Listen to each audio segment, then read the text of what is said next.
I'm really pleased to welcome you, Alan Ding, pianist, but also an oboist and a cellist, but most importantly, winner of the Vancouver Academy of Music Meek Concerto competition. And you'll be performing here at the Meek Arts Center on Sunday, February 9th at 2 p.m. in the Grosvenor Theatre. And we're really looking forward to hearing and seeing you with Prokofiev's amazing third piano concerto. Welcome, Alan. Thanks so much for joining me today.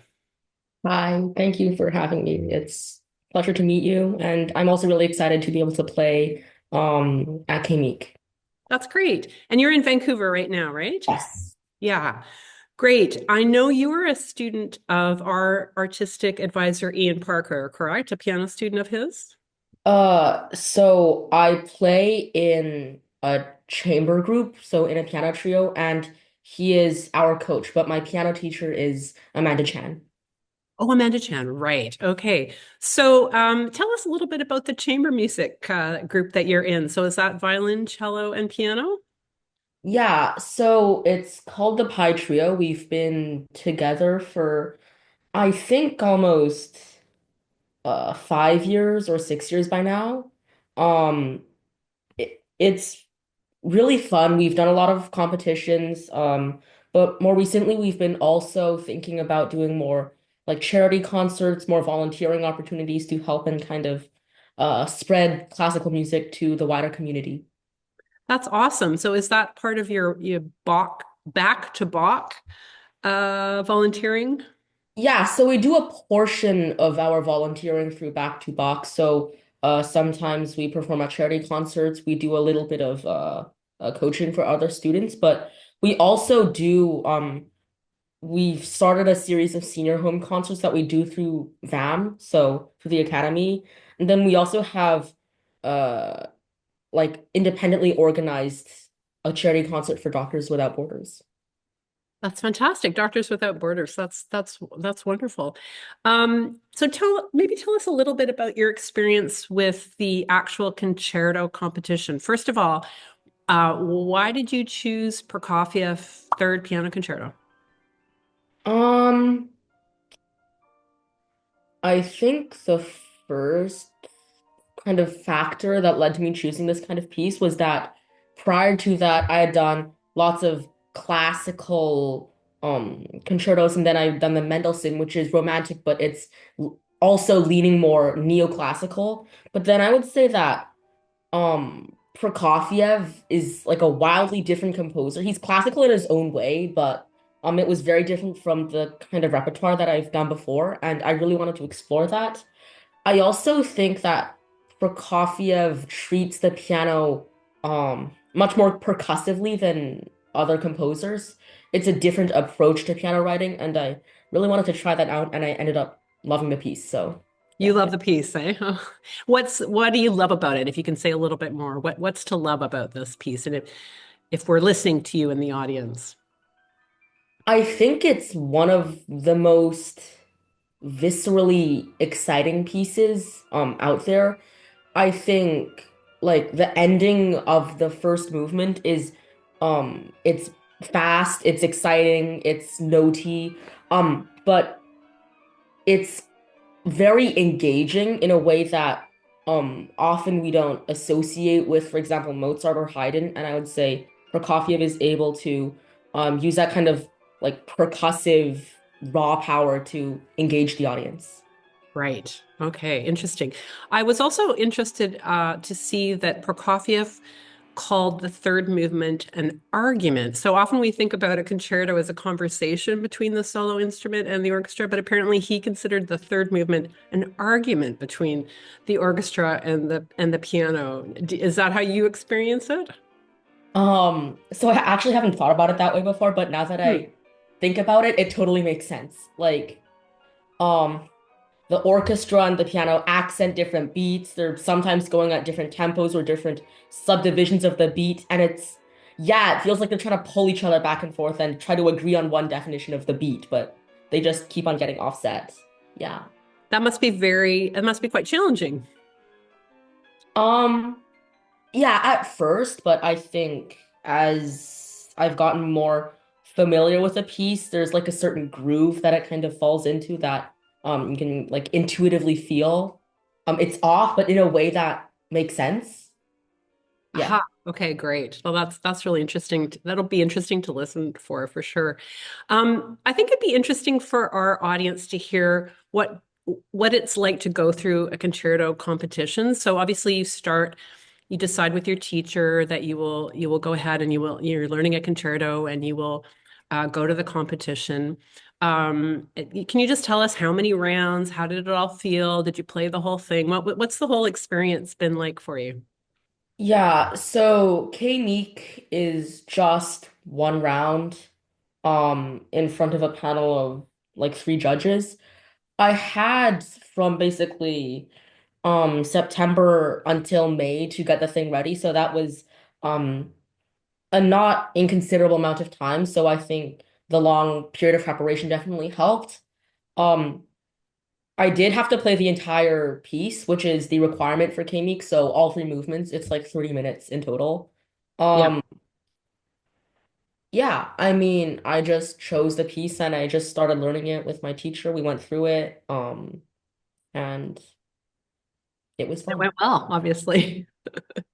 Yeah, and maybe it's good to point out. So it's interesting that the competition is named K-Meek because K-Meek, the person, donated money to the Vancouver Academy of Music for this, I believe, or she left money behind for the competition winner, right? And she also donated money to for our building. So it just happens that it's the named after the same wonderful donor who was so interested in donating to the arts. But have you taken part in the K-Meek competition before? Was it No, your first year? so yeah, this was my first year because before I wasn't old enough to compete. Oh, Yeah, so this so is you my have to be 14? Is that the age limit? yes. And you are just 14? Yeah. I Wow. turned 14 like a week before the competition. So just So just I made was it in. technically allowed. Yeah. Wow, that's amazing. And speaking of competitions, I know you've won a few other competitions. So you've won some prizes at the Canadian Music Competition, and I understand you won the gold medal for Art Royal Conservatory of Music Grade 10, and you were invited to go to Toronto and perform at a concert there. Do you want to just tell us a little bit about that? So I believe the gold medal is given to the person who receives the highest mark on their exam for like that category. And so my category was level 10 piano. This was back when I was studying with my previous teacher, Nicholas Rada. Um, I received um a 97, which is quite high, and I was also very surprised when I received it. And so I was invited to play at the award ceremony, as were all the other recipients of the gold medals. And it was really interesting to hear that level of passion and dedication, like from all around the country. So not just BC, but all of Canada. Right, and different instruments and different levels. Yeah, there were some really great singers, which is quite rare in BC because not a lot of people go into that. There was like poetry reading, or Oh, like perform like drama, which was fascinating because I don't think it's very popular in BC. Yeah, it was a really cool experience being able to see meet people from other parts of Canada and being able to hear them also play. that's amazing. And you can tell I'm an old time RCMer, but I said grade. I know it's not called grade anymore. It's level, level 10. That's awesome. Now, speaking of other instruments, you are also an oboist. And here's my big question. Are you going to be playing in the Vancouver Academy of Music? You're going to be playing oboe on the same concert that you're playing the piano concerto. You're going to come out and play oboe in Tchaikovsky 5? Yeah, You are? yeah. That's amazing. It's a really cool piece. I didn't want to miss out on it. It is a really cool piece. I agree. What do you like piano better than oboe? How's that all? Ooh, Hard this, call, I know. this is hard. The repertoire for piano is a lot more varied and diverse for oboe. But then oboe is its whole like other journey that I'm not at the same level, so I don't know what it's like at like a high level, but oboe is a lot more open-ended, I think, than piano. Um, there's less pressure. It's not a very common instrument, and I think it gives me more opportunity to just kind of explore around and see what kind of pieces I like to play, and um, I really like that about it. But then again, I also really like piano, so Right. yeah. So as I mentioned to you before we started, I was an oboe player. So now I'm going to ask you, what's your favorite solo piece that you've performed on the oboe, That I've performed. Okay. or you've worked on? I haven't done that much. I think the one famous one that I've done was um the Sleeping Beauty by Tchaikovsky. Hmm. Oh wait, no, I got them mixed up. Swan Lake, Swan Lake. Oh, Swan Lake. Yeah, Okay, my brain's a little fried. that's Sorry. okay. It's a great oboe part Yeah, in Swan Lake. Yeah. Okay. Um, Great. We're really looking forward to hearing you. I'm really impressed that you're playing in the first half and the second half. I hope that Maestro Parker gives you a shout out for being the hardest working musician that day. It sounds awesome. I have one more question for you because I know you like cooking. yeah. It's so interesting. I often think that cooking is a little bit like music in that it's a skill, but it's also an art. A lot of people do cooking, obviously, and a lot of people do music, but that something special is indeed special. But let me hear what do you like to cook and what's that do for you? Is that a nice relaxing thing to do? I don't have a lot of time to cook, but I Mm. enjoy it. Like, for example, during winter break, during the summer when there's no school, I have a lot more time to practice, but also to just kind of relax and let go. And for me, cooking is one of the ways that I do that. And I agree that cooking is kind of an art form in that there are like no rules on what you can do. Mm. There's like recipes, but then at some point you just start using your intuition on how much feels right. Would this taste good? Yeah. That's right, exactly. So you've got the paper, but then there's the extra personal touch. Yeah, that's great. Okay, Alan. Well, I think I will let you go. Oh, I do have one more question. It sounds like you're such a busy person. Can you tell us, just because I think it's interesting to people, how much do you practice? If that's not some kind of thing you don't want out there. Um, I don't practice nearly as much as I should. Oh, On a good day, I can manage 2 hours. I squeeze it in before school in the mornings. wow. Uh, on weekends, I have a bit more time, so I do like 2.5, maybe sometimes 3 hours if I'm feeling extra up for it on Sundays. But sometimes I'm just too tired and don't want to do it.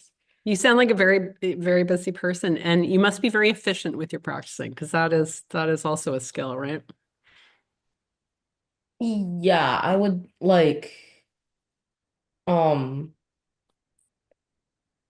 practicing for me, I try to make it very like intense. So like being very picky with myself, trying to find mistakes and fix them. And I think um that's the only reason that I'm even able to like get by with not enough practicing is because I try to sometimes I get distracted, but I try to stay as focused as I can while practicing. Very focused. Yeah, it sounds like it. Wow. Thanks so much, Ellen. We're so looking forward to hearing you in a couple of weeks. Really appreciate the time that you took today. And yeah, good luck with your preparations, and we'll see you soon. Thank So you that's so much for having February. me. Sorry. Sorry, thank you so much for having me. It's been great to talk to you. Nice to talk to you. See you February 9th. Yes. Okay. Take care. Thanks a lot, Thank Ellen. you. Bye. Bye.